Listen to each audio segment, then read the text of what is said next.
Hey, what's going on, all my otakus? It's Venomousfatman, and right now it's time for Only the Epic Truth. This time we're talking about probably the most highly anticipated games this year.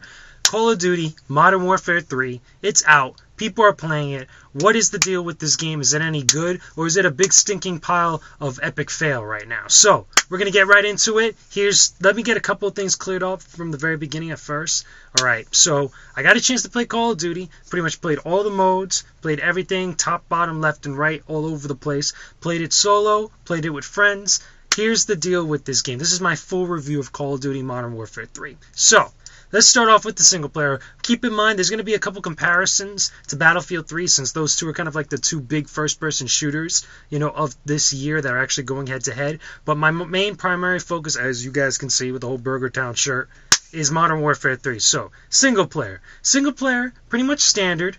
Pretty much how it's been since the last couple of Call of Duty games, since Black Ops, Modern Warfare 2, and Modern Warfare 1, which is Call of Duty 4. If you've been playing the games, or all the games, since way back when, even all the way back to Call of Duty 2 and 3, you pretty much have a clear idea of what to expect from this, especially if you're a Modern Warfare fan. A lot of the cool set pieces, that have always been in the Modern Warfare games for the single-player story are present in this game. Very, very cool. Lots of cool action sequences, lots of cool little moments all over the place that really make you feel like you're in one of those Michael Bay kind of, slash Black Hawk Down, slash, any type of like super, not so realistic, I want to say, military shooters, or military movies, I should say, like that. A lot of cool moments like that, big time action movies. Anyway, bottom line though, the single player is dope. If you have not played it, and I'm pretty sure a lot of you guys out there are probably getting this game and skipping over the single player altogether to get into the multiplayer, do yourself a favor and at least play the single player campaign at least once, even if you're just going to play it on normal, which is like recruit or hardened difficulty. I know there's going to be some of you out there that are achievement, hunters, that are going to be playing this on veteran. This is a good quality, a decent quality, I should say, single player experience, because not everybody thinks that the Call of Duty single player is all that great. I personally think it's good. I think it's a good, a good actual little package, or part of the package, to actually experience it one time. With that being said, let's move on to the Spec Ops. Let's move on to the whole survival, the co-op type of aspect of it, as far as the multiplayer. Spec Ops, very similar to how it was back in, back in Modern Warfare 2, back when, Black Ops. Very, very awesome. It's pretty cool, when you get to team up with a friend and actually take out a bunch of enemies that are just coming at you. It's a different change of pace from what you're usually going to get in the standard kind of, Xbox Live multiplayer. So, it's awesome. I mean, it's pretty straightforward. There's not really too much to go on to it. I mean, I played like a good couple maps with it, with a friend of mine, that when I was at the Modern Warfare 3 event, I mean, pretty much we wanted to kind of get through that so we could jump into the multiplayer. But that's how a lot of people out there feel like, with the single player and the Spec Ops stuff, because a game like this is all about the multiplayer. So with that being said, before I get into it, the Spec Ops, pretty damn decent, pretty cool. If you want to get a different change of pace, go through it at least once, very similar to how the single player campaign is. Anyway, multiplayer. Here's the big thing with multiplayer, and this is where I also have a lot of gripes with Modern Warfare 3, as well as kind of like a little kind of bunch of things that I think should be said that not a lot of people are talking about. So, multiplayer. Multiplayer, it's pretty much almost the exact same thing how like it was back in Modern Warfare 2, and also similar to Black Ops. Activision has a formula. They're working with it. Infinity Ward really found a formula that works for a casual first-person shooter. They're rolling with it. They're trying to perfect it. They're trying to make it better with each iteration of the franchise. Even though it kind of Call of Duty comes out every year, they're still trying to improve on the franchise. Anyway, one of my favorite things about this was in multiplayer for Modern Warfare 3 is the addition of Kill Confirm. Now, if you don't know what Kill Confirm is, a lot of people have been making some big talk about this. Kill Confirm is a kind of spin on Team Deathmatch, where as opposed to just killing people, in order to get credit for kills and enable your team to actually win a match, you have to kill a person and collect these dog tags that appear right over their body, that you have to run over them, and it scores you points, towards your experience, as well as scores your team points in order to win the match, which is pretty pretty cool. At the same time, when you get killed, the other team members have to do the same thing. Now, what you could do is, which is kind of like the little twist on it, if somebody kills your partner or somebody kills you or whatnot, you get red dog tags that appear right over your body or right over their body. You could collect those to deny the actual kill from the other team, and it also gets you points towards your experience on top of that, which is cool. At the same time, the other team members could do the same thing. So you have to be able to collect those golden dog tags when you kill somebody in order to confirm the kill, which gets you the points in order to win. I had the most fun with that actual game type. It's a whole lot better than Team Deathmatch, especially since a lot of people tend to complain about camping in Call of Duty games. This, kind of counteracts the camping somewhat to a degree. There's still going to be people, no matter what game type or what game that you play, that are still going to play with that kind of laid-back type of, play style, going to want to camp and hide out in different areas. But with Kill Confirm, it always makes it so that way somebody has to go out and actually collect the dog tags. Because let me put it this way, when I was actually playing Kill Confirm for a good couple of matches, I was going around with my team, running around, killing people, picking up dog tags. I noticed other people on the actual opposite team sniping out or just hanging out in certain areas and trying to, get kills from a distance and expect somebody else to pick up the dog tags. If you don't have a team that you actually work with where you could communicate well enough to actually do that, it's not going to help your team as a whole throughout the entire game. You have to be able to be willing to run around the map picking up dog tags when your teammates can't actually pick them up. And you also have to have teammates that are willing to pick up dog tags for you when you're not able to pick them up or if you get killed and stuff like that. So, bottom line, I love Kill Confirm. Great addition to the map. Not to the map, but great addition to the game overall as far as the multiplayer is concerned. It's a lot of fun. A lot more people need to jump on this, especially since there's so many people complaining about traditional team deathmatch or any of the other modes in a Call of Duty game, that's been with the franchise for a while. Check this one out. Give it a spin. You will love it, hands down. Now, the other modes from, multiplayer, they're all over the place, pretty much the same standard stuff of what you've been seeing since Black Ops and Modern Warfare 2. You got your headquarters, team deathmatch, domination, capture the flag, the gun game, pretty much the stuff that people have wanted and that have liked for a long time. It's in this game, and it's still fun. Now, let me get to some of the gripes that I have with Modern Warfare 3. For the first thing I have to say, I have no gripes whatsoever with the single player or the Spec Ops, which is kind of like the co-op section of the actual game. Those, I think, are great. They're good additions. If you give it the time of day, you actually are willing to actually check them out, you have a decent time with them for what they are, because it's what is expected from a game like Call of Duty. Now, most of the actual problems that I feel that are with the game have been, kind of problems that have been plaguing the series for quite a while, and it's mostly focused on the multiplayer aspect of Modern Warfare 3. For example, this is a big problem that I still think that Activision needs to change up, but I understand why they didn't, and I still kind of disagree with it. Sniping.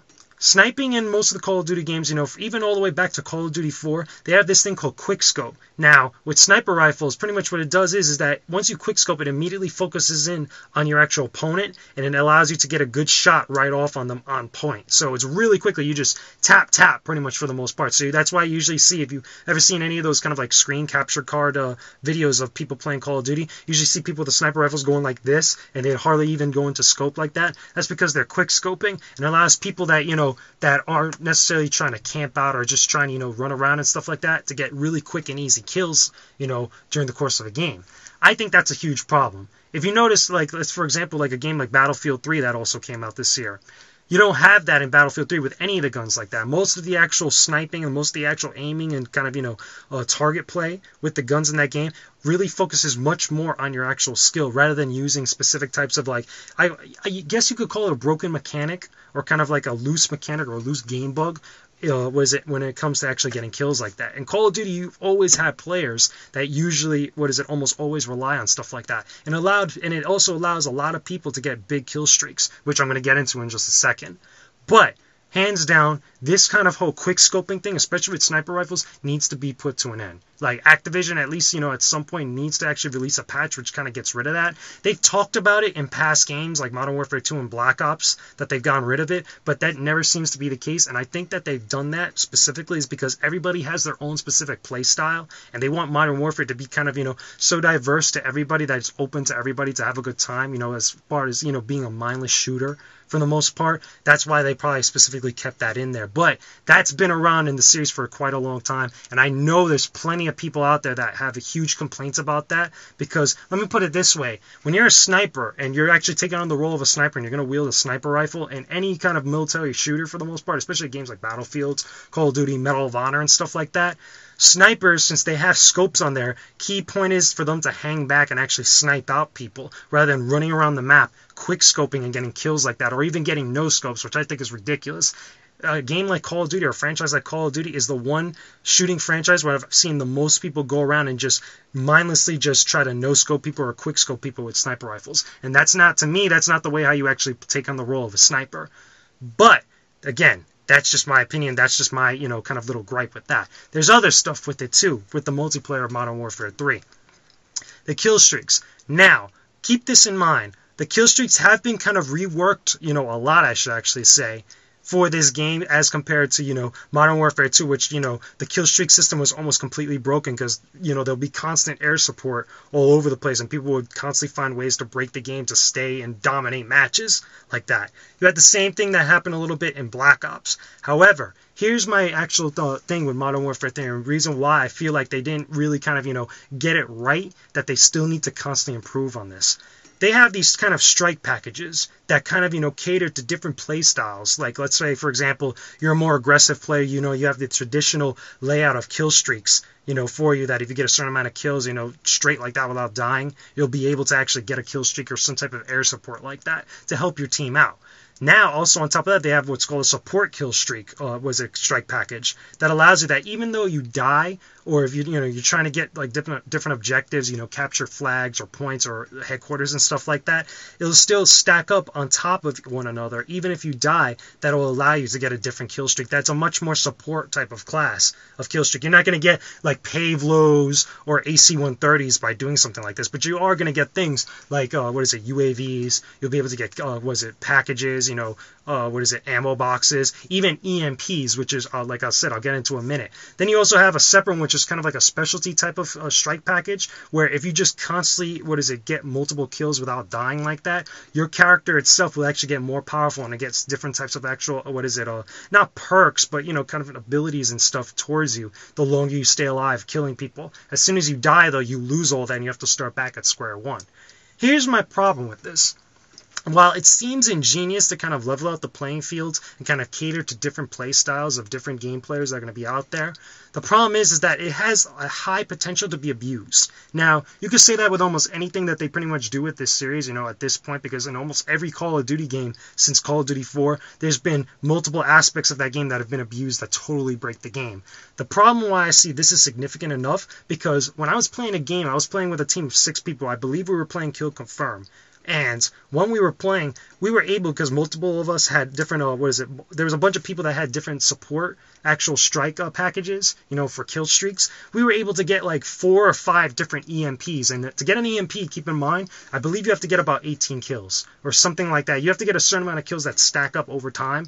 But between like 4 or 5 of us, we got like 4 or 5 different EMPs, which totally messed up the other team from the mid to late game completely. Now, while, some people might say, like, an EMP is not really a big deal, you'll still be able to do all your stuff and things like that, but an EMP, keep in mind, it stops all air support, for the most part, that's in the air. It pretty much messes up everybody's electronic equipment, as far as red dot sight, motion sensors, heat sensors, all that different type of jazz, completely messes all that up. So, with that being said, I think that maybe they need to find a little bit of a workaround, so that way, maybe fine-tune the actual strike packages a little bit, because if that's going to be easily abused at one point, or I'm pretty sure at some point it's going to be abused, I'm pretty sure there's also going to be other ways that people are going to find out how to abuse the other strike classes, which have, in my opinion, the better kill streaks, like the AC-130s, the gunships. They even have a kill streak now where you could call in like 5 helicopters, and they pretty much sweep the entire area back and forth like a few times. That could be ridiculous. If that's found out to be, found a way to actually abuse things like that, to get kill streaks like that easily, that's going to suck, and that will totally mess up this game. If you guys notice, I know a couple other people online have talked about this before. Modern Warfare 2 and Black Ops were great games for like the first month until people started finding out all these little glitches and stuff that Infinity Ward and, Treyarch couldn't really keep up with as far as fixing them, and it totally messed up the games and ruined the fun for everybody. That's another thing. Now, as far as the actual gameplay, as far as multiplayer is concerned like that, it pretty much is the same formula we've been getting for quite a while. I know a lot of people have a problem with this. However, the way I look at it is that they found a formula that works. They found a formula that actually, people want to play. People are really, taking a liking to this, in which other game developers have kind of emulated in their own ways and their own styles and stuff. So it's not really such a big deal to me that it's the kind of like the same Call of Duty formula that they've kind of rinsed and repeated every year. I still think that they should kind of, fix up and kind of, innovate a little bit as far as adding extra stuff in there. But again, like I said, this is Call of Duty. If you've been getting Call of Duty, all the way back since Call of Duty 4 and you've been buying all the games on a yearly basis, you shouldn't be complaining about how they've actually implemented just the exact same thing over and over and over again.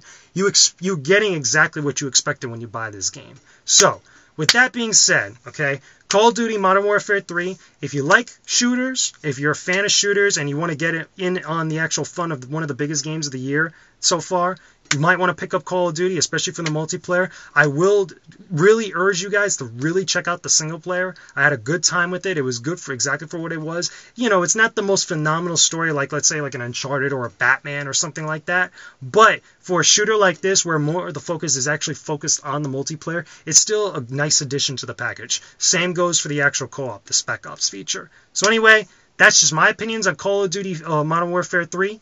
Leave your comments and video responses, guys. I don't mind. Just keep it civil. Let me know what you guys think of Call of Duty so far, if you actually like the game or if you hate it. Okay, talk about, some of your most best experiences so far since the game's been out on multiplayer or single player or even the cooperative aspect of the game.